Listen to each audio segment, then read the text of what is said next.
رب العالمين والعاقبة للمتقين والصلاة والسلام على سيد الأنبياء والمرسلين أما بعد فأعوذ بالله من الشيطان الرجيم بسم الله الرحمن الرحيم وإنك لعلى خلق عظيم صدق الله مولانا العظيم وصدق رسوله النبي الكريم الأمين إن الله وملائكته يصلون على النبي يا أيها الذين آمنوا صلوا عليه وسلموا تسليما ذرا محبت بھرے انداز میں مل کے پڑھیں الصلاۃ والسلام علیک یا رسول اللہ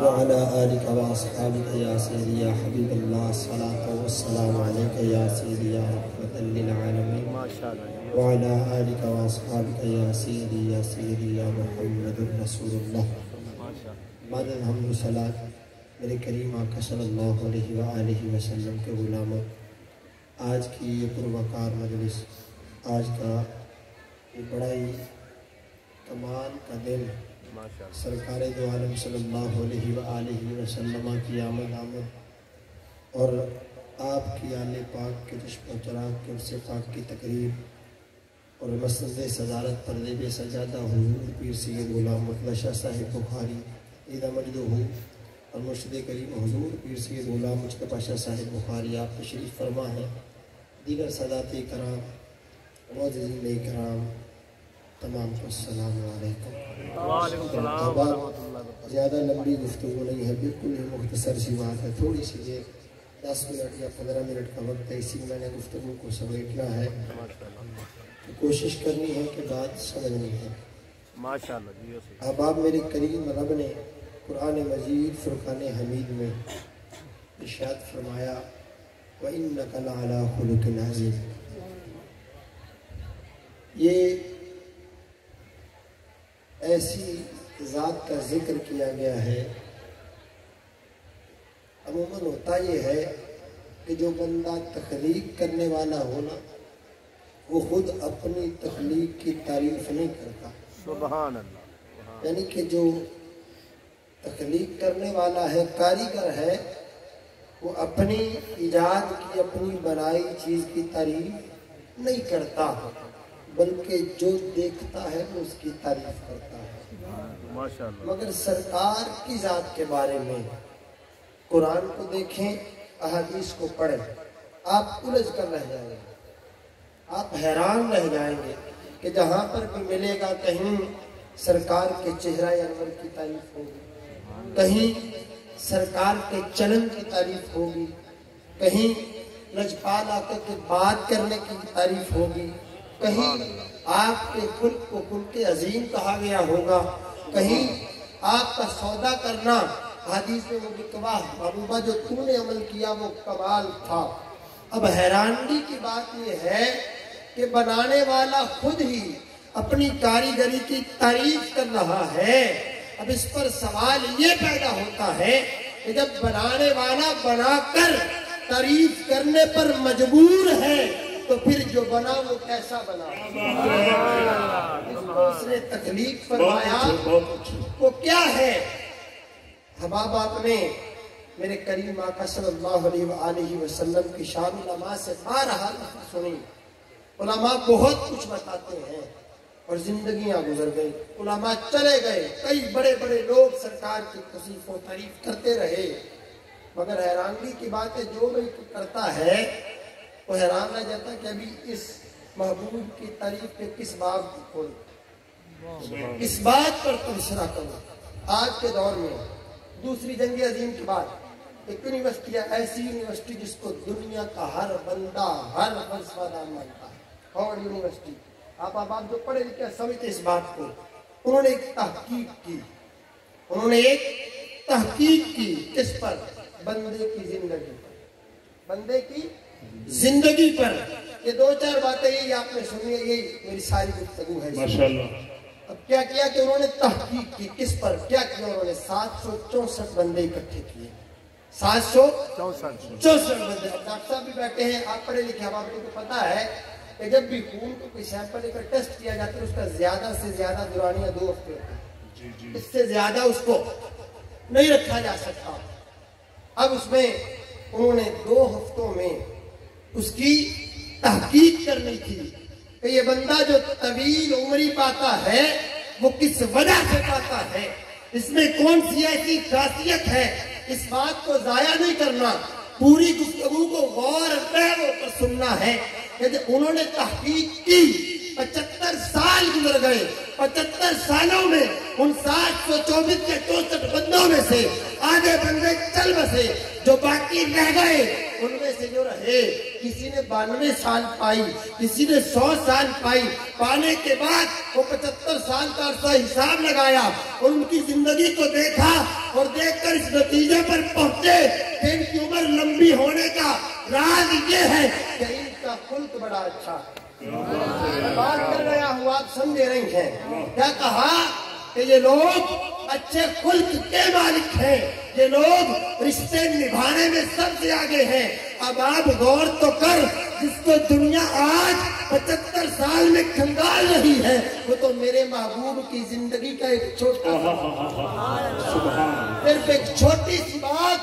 और ऐसा महबूब तुम्हारा मालिक है, ऐसा महबूब तुम्हारा पेशवा है कि जिसकी जिंदगी का एक लम्हा आज 75 साल बाद तकलीफ करें तो लोगों की उम्रें तवील हो जाती हैं। उस महबूब की सारी जिंदगी कैसी, उस महबूब का खुल्क कैसा होगा, सिर्फ गौर करें। और अगर बादशाह इतना आला है तो हम क्यों देर लगा रहे हैं पहचानने में, हम क्यों देर कर रहे हैं मानने में। मसला सिर्फ ये है, अगर आप यहाँ से उठे आज तो एक इरादा करें कि जब निकलूंगा एक कॉल करूंगा, इसलिए उस बंदे से बात करूंगा, उस रिश्तेदार से बात करूंगा जिससे सबसे ज्यादा चिढ़ है, इसलिए कहूंगा कि नहीं यार सुना करते हैं, नहीं यार अच्छाई अपनाते हैं। इरादा करें, क्या होगा, सरकार की एक सुन्नत जिंदा हो। फरमाया अच्छी बात कहना भी सदका है, मुस्कुरा देना भी सदका है।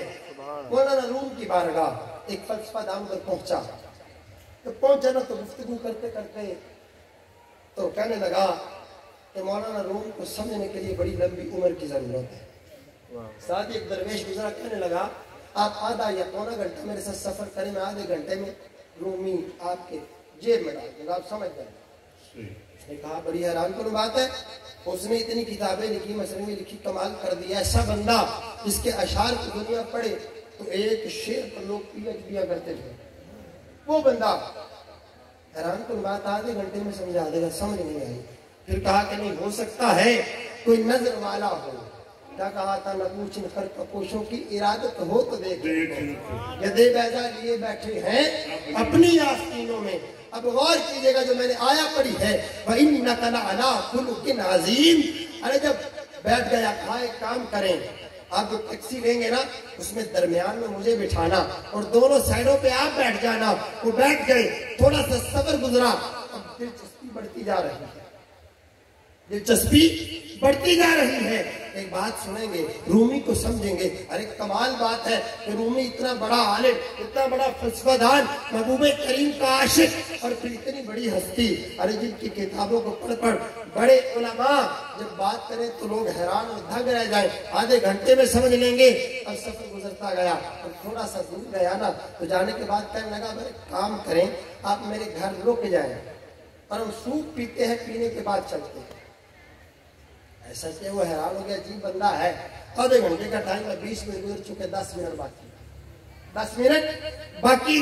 जब ये बात सोची, सूप पिलाया, पिलाने के बाद गाड़ी में बिठा कर कहने लगा मेरी मंजिल आ गई, आप चले जाए। कहने लगा हैरान कुन बात है, दरवेश भी है और रूमी का राज नहीं बताया। कहने लगा हुजूर ये जो सफर किया है ना ये रूमी की जिंदगी है। मैं फिर उसी आया पे हूँ, मेरा मौजू बदला नहीं है।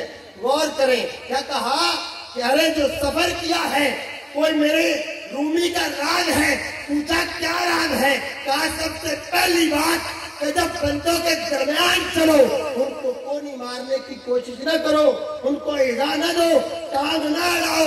अरे दूसरी बात, अरे जब तुम्हारे साथ कोई चले मेहमान नवाज भी बनो, अच्छा खुल्क बरताओ।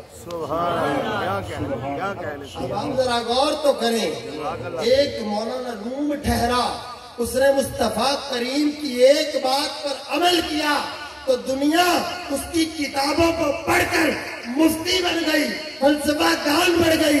غور کر، جو مصطفیٰ سے محبت کر لے اس کا عالم۔ سبحان اللہ، کیا کریم آقا صلی اللہ علیہ وآلہ وسلم کے غلام ہو۔ صرف ہم میں کمیاں یہ ہیں کہ ہم اپنی مرضی کے تحت زندگی گزارنا چاہتے ہیں، اور یہ مرضی کے تحت تب ہوتی ہے جب بندہ مالکوں کی مرضی میں راضی ہو جائے۔ میرے کریم آقا صلی اللہ علیہ وآلہ وسلم کی بارگاہ میرے لجپالہ کا تشریف فرما مسجد نبوی کیسے ہیں؟ یہودی آیا، اب آ کر مسجد نبوی شریف میں پیشاب کر دیا۔ ذرا غور کرے صحابہ ہوں گے کیا عالم ہو، اٹھے تلواریں نکال لی، مار دیں گے آج۔ میرے کریم لجپال نے فرمایا صحابہ روک جاؤ، ایک کام کرو، اسے اٹھا کر مسجد سے باہر کر دو اور مسجد کی صفائی کر دو۔ اللہ مسجد کی صفائی کر دو۔ اب معاملہ کیسے بدلا؟ جیسے جیسے مسجد کے سیر میں جارو کرتا ہے ویسے سے اس کے دل کی صاف۔ میرے کریم مصطفیٰ صلی اللہ علیہ وآلہ وسلم کے غلاموں، جو پہلی بات میں نے کی، اگر اس کو آپ غور کریں، وہ یونیورسٹی جس کی ڈگری کو لوگ بڑی مستند مانتے ہیں، میرے کریم کی صرف ایک ادا پر اتنی لمبی عمر ریسرچ کرتی ہے۔ سبحان اللہ، تو آج کے مسلمان کلمہ گو ہو کر، مصطفیٰ کا غلام ہو کر، اتنا اعلیٰ پیشوا پا کر پھر بھی نہ شکر ہے، کہ بڑے افسوس کی بات ہے، یہ بڑے افسوس کی بات ہے۔ اب آپ میرے کریم آقا صلی اللہ علیہ وآلہ وسلم کی بارگاہ، میرے کریم آقا جنگ سے واپسی پر تشریف لائے، ایک قبیلے کا سردار سرکار کی دسترس میں آ گیا، سرکار کی قید میں آ گیا۔ جب آیا تو باندھ دیا ستون کے ساتھ، باندھا تو میرے کریم آقا ایک دن سامنے سے گزرے، جب گزرے تو یوں دیکھا، مسکرائے اور چلے گئے۔ کہنے لگا اگر آپ مجھے چھوڑ دیں کچھ لے دے کر تو میرے لیے بڑی اعزاز کی بات ہوگی اور یہ آپ کا احسان ہوگا۔ کس سے بات کر رہا ہے؟ دو عالم کے والی سے۔ اگلا دن پھر کریم گزرے، عرض کرتا ہے اگر میں آپ کے ہاتھ سے مارا جاؤں، اگر میں آپ کے ہاتھ سے مارا جاؤں تو پھر مجھے یہ پتا ہے کہ میں دوزخ میں نہیں جاؤں۔ میں یہاں پر سوال بھی کرتا ہوں، کلمہ نہیں پڑھا اور پکڑا کہاں گیا ہے؟ سرکار سے جنگ لڑتے، اسے بھی یہ پتا ہے کہ جس شے کو اس لجپال کے ہاتھ لگ جائے اس پر آگ حرام ہو جاتی ہے، تو پھر بتاؤ نا، اگر عمار بن یاسر سرکار سے محبت کرنے تو کوئلوں سے کھیلنا بڑی بات نہیں۔ آپ نے یوں کیسے باتیں کہ سرکار کا دست، سرکار کی دعائیں۔ اب کیا کریم پھر گزرے، چلے گئے، گفتگو نہیں کی۔ اگلا دن آیا، کریم آقا نے فرمایا ایک کام کرو، اسے چھوڑ۔ اللہ، وہ چلا گیا۔ جب مسجد سے باہر نکلا تو جا کر باہر غسل کیا، غسل کرنے کے بعد واپس آیا، کریم لجپال نے پوچھا ارے سمامہ بتا تو صحیح نا، جاتا کیوں نہیں؟ عرض کرتا ہے حضور جب پہلے آپ کی قید میں آنے سے پہلے مدینہ سے بدتر دھرتی کوئی نہیں تھی، آپ سے بڑھ کر میرا دشمن کوئی نہیں تھا، مگر جو 3 دن گزرے ہیں نا، انہوں نے صرف آپ کی چپ نے، آپ کی نگاہ نے ایسا اثر کیا ہے کہ اس کو خلق کی مار کو میں سہہ نہیں۔ اب بات یہ ہے کہ قبیلے کا سردار ہو، میرے محبوب بات بھی نہ کرے کہ ایسی ادائیں دی کہ اس کو دیکھنے کے لیے بڑے بڑے احباب نمازیں چھوڑ دیں، بڑے بڑے لوگ نمازیں چھوڑ دیں، اور محبوب ایسا اور کریم ایسا، شفیع ایسا، اعلیٰ ایسا، عرفہ ایسا۔ اگر مہمان آئے، مہمان گھر پہ آ گئے، اب آیا کون؟ حاتم طائی کی نسل میں سے آ گئے سرکار کی بارگاہ میں۔ اب خیال یہ تھا کہ محبوب کا امتحان میں پہنچے، سرکار گھر پہ مہمان نوازی کے لیے لے گئے۔ جب لے کر گئے تو سرکار سے کہنے لگے حضور میں 4 پائی پہ لیٹوں، میں 4 پائی پہ لیٹوں گا۔ سرکار نے فرمایا ٹھیک، تم 4 پائی پہ لیٹو۔ سرکار نے جو تکیہ سرہانا لیا نا تو کہنے لگے حضور یہ سرہانا میں نہیں لیتا۔ سرکار نے وہ بھی عطا فرما دیا۔ اب جب عطا فرما دیا، رات سونے کے بعد صبح جب اپنے قبیلے واپس لوٹے تو بہن پوچھنے لگی ارے کیسا پایا؟ तो कहने लगे समझ ही नहीं सका। हैरान कौन बात है, दुश्मनी भी थी और मुखालिफ कबीले में भी था। मैंने उससे बिस्तर मांगा कि शायद झगड़े, मैंने सरहाना मांगा शायद झगड़े, मगर कैसे शफी हैं, खुद नीचे आराम फरमा रहे, मुझे ऊपर लिटा दिया। अगर दुश्मनों के साथ ऐसा बर्ताव है, अपने उम्मतियों के साथ कैसा? करीम आका की गुलाम, मेरे करीम मुस्तफा से मोहब्बत करने वालों, अपनी जिंदगी को सरकारी दो आलम सल्लल्लाहु अलैहि वसल्लम के अहकामात पर चलाने के काबिल करो, कोशिश करते रहे। मैं 3-4 दिन पहले मालिक अज़ल की एक हदीस पढ़ रहा था, इसे कुर्सी का मुताला किया तो मेरे करीम ने फरमाया जो मेरी बारगाह से मांगता है मुझे बड़ा अच्छा लगता है। फिर अर्ज़ की कि मौला क्या चीज़ मांगता है जो तुझे ज़्यादा अच्छा लगता है? फरमाया जो मेरी बारगाह से अच्छाई और नेकी की तौफीक मांगता है। याद रखें, अच्छाई और नेकी जो है ये खुद ब खुद नहीं हो जाती, बुराइयां खुद ब खुद होती हैं, अच्छाइयाँ उसकी अता से होती हैं, अच्छाइयाँ उसकी अता से होती है। और बात रही आपने आज दस्तारी फजीलत देखी, ये दस्तार जो बनी आपके ज़ाहिरी नुक्ता नज़र से एक पगड़ी थी जो बन गई, मगर अगर आप इस तारीख का मुताला करें, चले तारीख को छोड़ते, तारीख की औकात ही क्या है, मेरे मुस्तफ़ा के फरमान का मुताला करें तो महमूद गज़नवी जैसे अगर एक कुरान पढ़ने वाले को क्षमादान दें और दिल में शक है कि मैं हलाल ज़्यादा नहीं, और फिर दीन के वारिस ये लोग हैं, नहीं ये भी नहीं होता, और फिर इसाले सवाब फ़ायदा नहीं देता। यही बात और जो मौका था उस मुनासबत के लिहाज से गुफ्तगू मुकम्मल। अब करता क्या देखा, एक बच्चा है कुरान थामा है, दौड़ कर लाइट के नीचे जाता है, पढ़कर फिर वापस आ जाता है, ऐसा महसूस होता है जैसे किसी शय से डर रहा है। गया पूछा अरे क्या कर रहा है, तू चोर है? हाथ जोड़ दे, कहा नहीं, एक कुरान पाक है, मैं इसको याद करने की कोशिश कर रहा हूँ, मगर मेरे घर में दिया नहीं है। गौर कीजिएगा, मेरे घर में दिया नहीं है, मेरे घर में लाइट नहीं है, रोशनी नहीं है।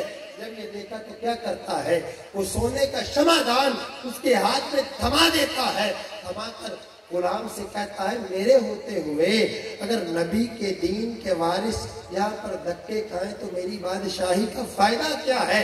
जब ये बात सोच ली, कहने लगा ऐलान करवा दो आज से मेरी हुकूमत में जितनी मसाजिद जितने मदारिस हैं उनकी किफालत मैं करूँ। ये बात कहकर जाकर सो गया।